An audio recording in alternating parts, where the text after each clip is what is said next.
Hello everyone, welcome back to Madhyan game. तो ये हमारा part 3 of atoms, introduction to atoms. तो हमने पिछले 2 वीडियोस में एटम्स के बारे में पढ़ा, जे थॉमसन का मॉडल पढ़ा, एटम्स का रदरफोर्ड का मॉडल पढ़ा, उनके फ्लॉज पढ़े और आज हम पढ़ेंगे बोर ने जो मॉडल दिया था। तो हमने प्लम पुडिंग मॉडल कर लिया, उसके फ्लॉज कर लिया, अल्फा पार्टिकल स्कैटरिंग एक्सपेरिमेंट कर लिया है, उसके कंक्लूजन्स कर लिए हैं, Rutherford model of the atom किया हुआ है, बोर्स मॉडल हमें आज करना है। तो इस वीडियो में सिर्फ हम छोटा सा बस यही एक स्लाइड पे काम करेंगे जो है बोर्स मॉडल का। तो हमारा बोर्स मॉडल कहता है, जो बोर ने खुद दिया था, नील बोर ने, वो ये है कि certain special orbits known as discrete orbits of electrons are allowed inside atom. मतलब कि एक एटम के अंदर कुछ स्पेशल तरीके के ऑर्बिट्स, कुछ स्पेशल तरह के ऑर्बिट्स ही इलेक्ट्रॉन्स एटम के अंदर अलाउड है।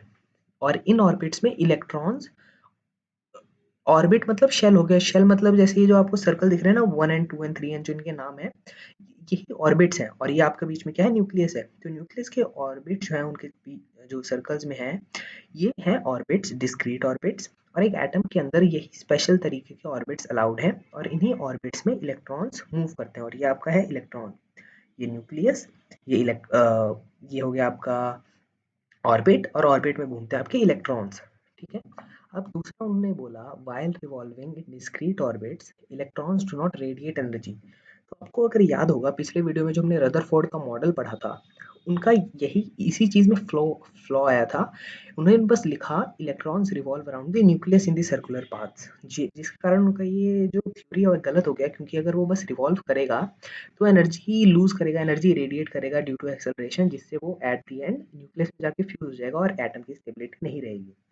मगर बोर ने इस पे एक्सपेरिमेंट किया और उन्होंने बोला कि जब ऑर्बिट के अराउंड इलेक्ट्रॉन्स रोटेट करते हैं, मूव करते हैं, रिवॉल्व करते हैं, तो वो एनर्जी रेडिएट नहीं करते। यानी कि उस वो उस शेल में या उस ऑर्बिट में वो इलेक्ट्रॉन घूमता रहेगा, जिसके कारण एटम की स्टेबिलिटी मेंटेन रहेगी।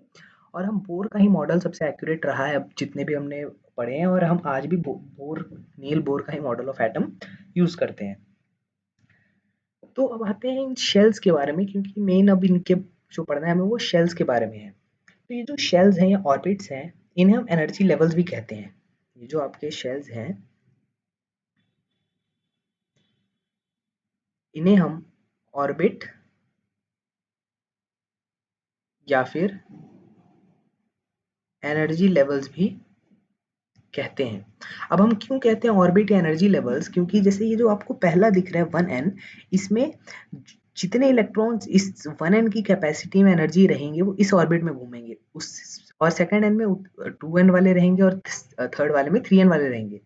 और हमने इनका नाम दे दिया, 1n को हम k लिख देते हैं, k के बाद l और 3n m, फिर ऐसे ही करके चौथा भी आता है n, और ऐसे कर करके चलते जाते हैं ऑर्बिट्स।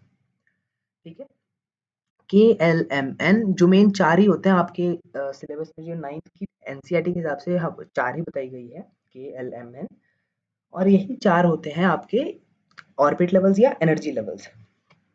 अब हम अगले वीडियो में देखेंगे कि कैसे हम इन इलेक्ट्रॉन्स को इन चारों शेल्स में डिवाइड करते हैं, कैसे 1n में शेल्स में बनता है, क्या कैपेसिटी होती है हर एक ऑर्बिट या एनर्जी लेवल की, कितने इलेक्ट्रॉन्स पर शेल में रह सकते हैं, और कैसे इलेक्ट्रॉनिक कॉन्फ़िगरेशन किया जाता है जिसकी मदद से हम एटॉमिक स्ट्रक्चर बना सकते हैं डिफरेंट एलिमेंट्स का।